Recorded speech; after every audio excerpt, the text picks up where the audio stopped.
KVC, it's Ron. Thanks for dropping by. Hey, if you're here, you must like 45s because that's what this video is about. And you know, the past few weeks, I'd say at least 3, I've been picking up a lot of company sleeves for 45s and all 50s and 60s, a little bit of 70s. And I got them mainly from one store, but I got some from other stores as well. So I got a big pile. I'd probably 80 sleeves. And a lot of them I didn't have. A lot of them were variants of other sleeves. And a lot of them, or not a lot of them, but some of them were upgrades. So yeah, I've been busy sorting them all out and putting the proper 45s with them. So I've been busy. But it was fun. I enjoyed it. So I'm still not done. I'm almost done, but I still got work to do.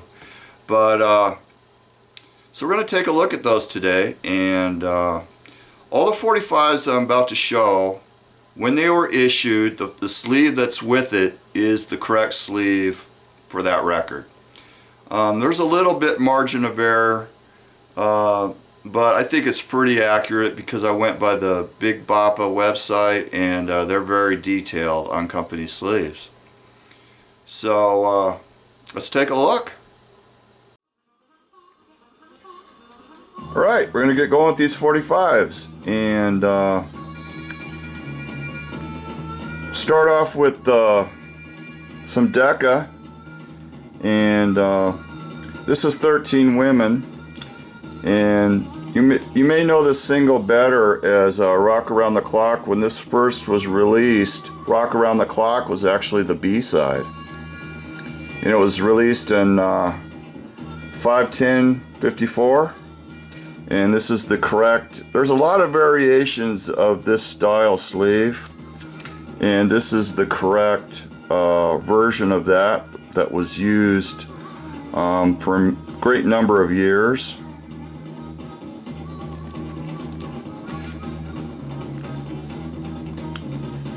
And then this is a little bit later version. You can see it's got the picture of the soundtrack Rock Pretty Baby.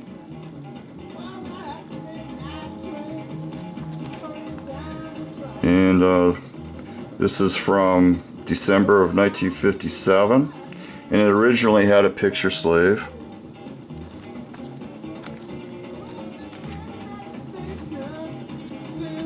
Now this single was originally released in 1954, but this is about a 1957 reissue due to the style change of the Decca label. But that's a cool sleeve. I'd never seen that before, so that was a cool find.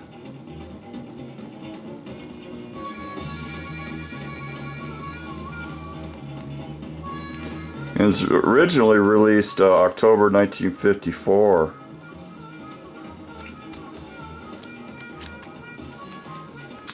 And here's the first Crickets 45 on Brunswick with the correct company sleeve.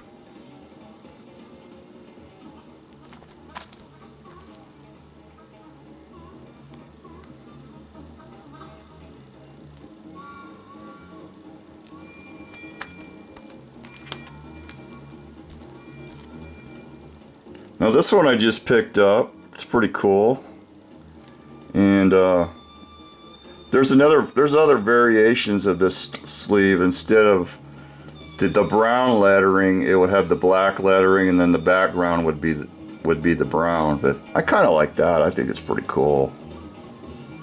This is a really cool rockabilly record.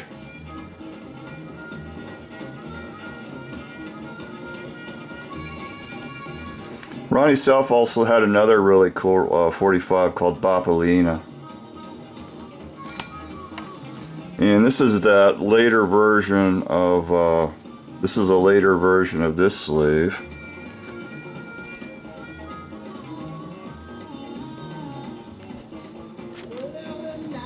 Now I'm going to show some roulette. This is the very first roulette sleeve design.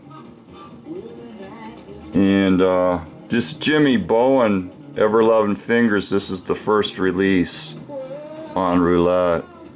You see the 4001.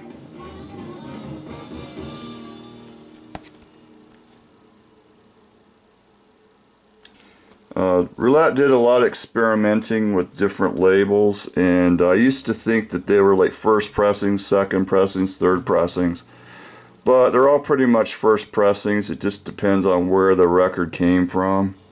Here's another version of that label.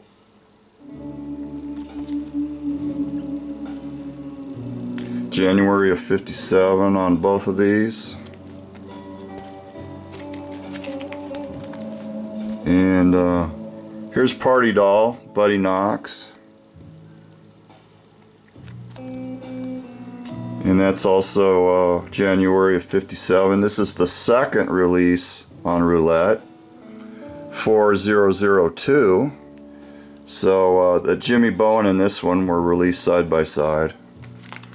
And here's another example of the experimentation that Roulette was doing with different colors. All first pressings.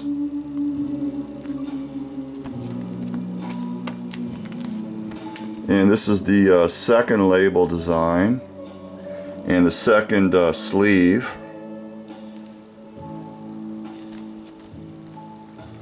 And this come out in, 6 months later, in June of '57.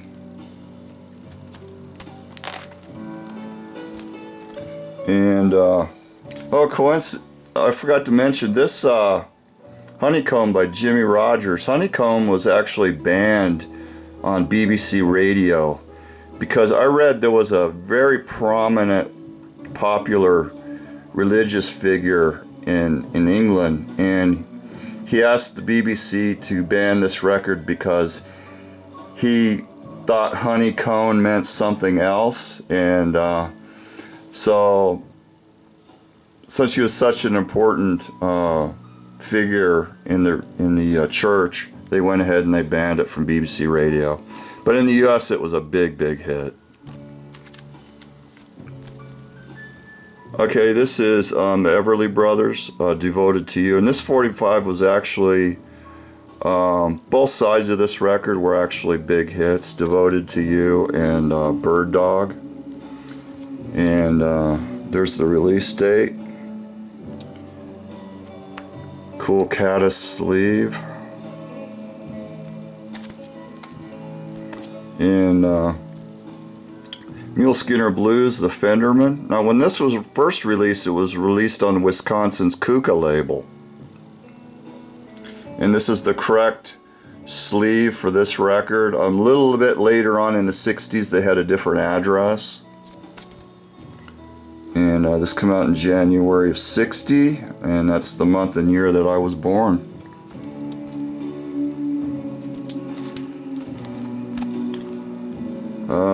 Here's Smokey Smothers, Hello Little Schoolgirl, and you've probably heard other people do that. I think 10 Years After did a version of that. Or that might have been Good Morning Little Schoolgirl. Or, I don't know if that's the same version or not, I'm not sure. July '62. Cool King sub-label sleeve. And this is Tommy Tucker, High Heeled Sneakers on Checker. And this was released in January of 1964. And this is the first chess, checker, cadet group company sleeve. Before this, they didn't have any company sleeves.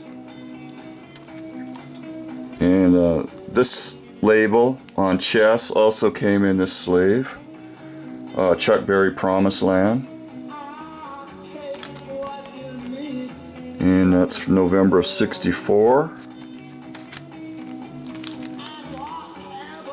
Here's a pretty cool one on Atlantic.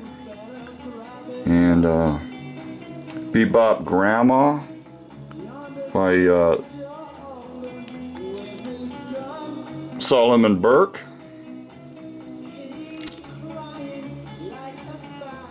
and that's sort of R&B, and it came out in August of '61. Here's some searchers on cap from 1964 with the correct sleeve. I got pretty precise on these company sleeves. I was able to match them out really good with that Big Boppa website. Pretty much all these 45s I'm showing, when the record was released, this particular design sleeve was used. And here's another searchers on Mercury from 1964. Now this red colored sleeve was only in use during 1964.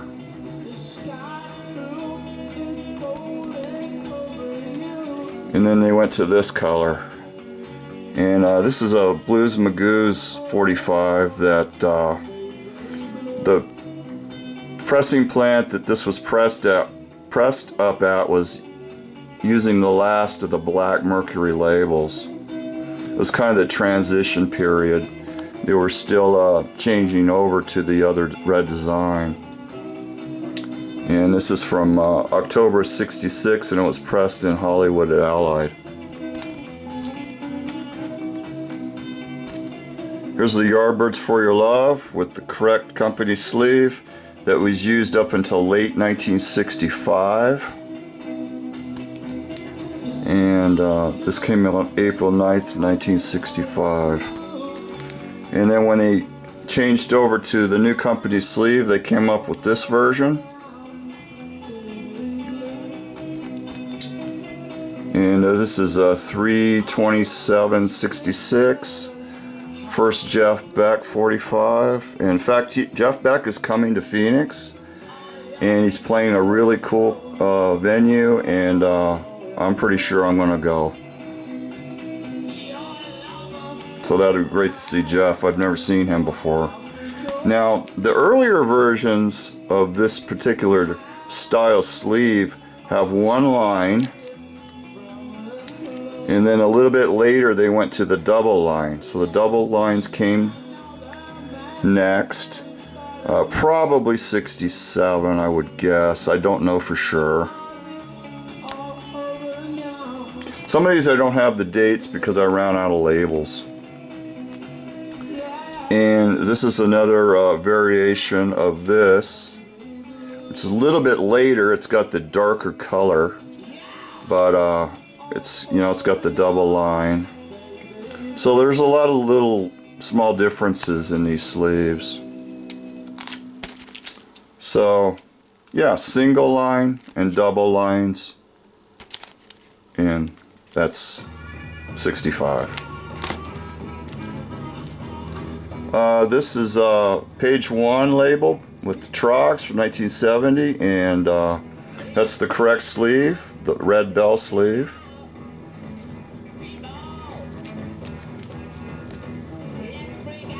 Shocking Blue, Hot Sand, and Venus. Usually when I had kind of like a non-album B-side or something like that, I'll put that in the front of the sleeve. But actually, that's the B-side. Here's the correct sleeve for Pictures of Matchstick Men.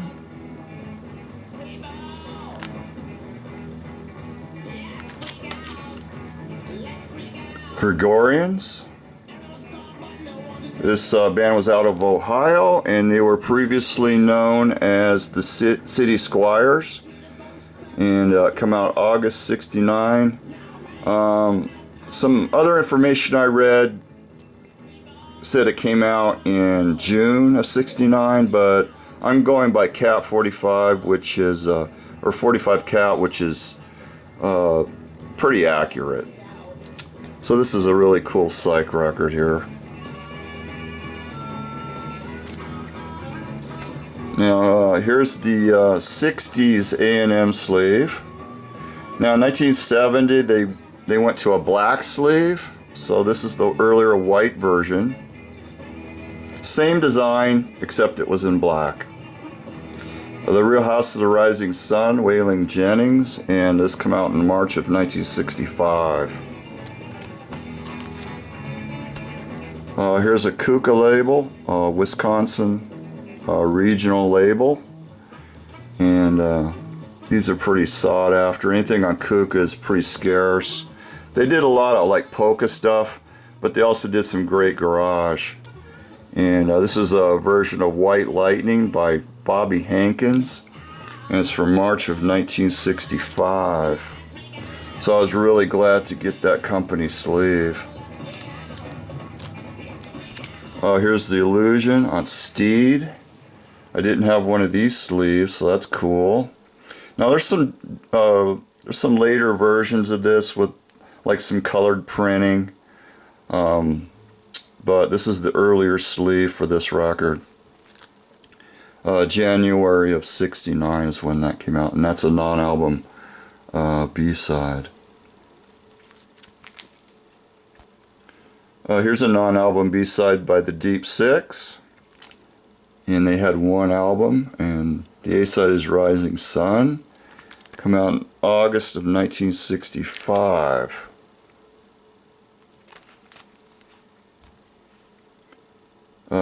Here's one I already showed. The Gregorians had the same sleeve. I was going to take this out, and I failed to do so. Here's April '71. Okay, now both of these labels are correct for this sleeve. This sleeve came out after that checkerboard psychedelic sleeve that United Artists had. So when this sleeve was first introduced, I believe it was '68. This would be the very first label that it was used on, and it was carried over to this label design. And This Damnation of Adding Blessing is from November of '70, and the Easy Beats is January of '69. Okay, here's a cool one. I didn't have this sleeve. It's for Paula and their subsidiary, and it's the Bad Boys Love, which is really fast, energetic soul garage. And the other side is an instrumental, Black Olives, kind of a takeoff of Green Olives. And this is a Blue Cheer picture sleeve, and this is the correct company sleeve for this particular record. I've been trying to get some more of these, and they're hard to find. I was lucky enough even to get the one. Usually if you see it, I've seen a few, but they've always been tore up. Okay, that does it for this stack, and we've been listening to them, Belfast Gypsies. So I'll try and get another video like this done sometime soon. These were like a big majority of the sleeves that I picked up, and there was some ones I threw in there that had already been in my collection. But I'm sure there's a lot of other sleeves that I didn't dig out. So it's going to take some time, but I'm going to knock out probably at least maybe a couple more of these types of videos. So hope you enjoyed seeing these, and take care and have a good week. Bye.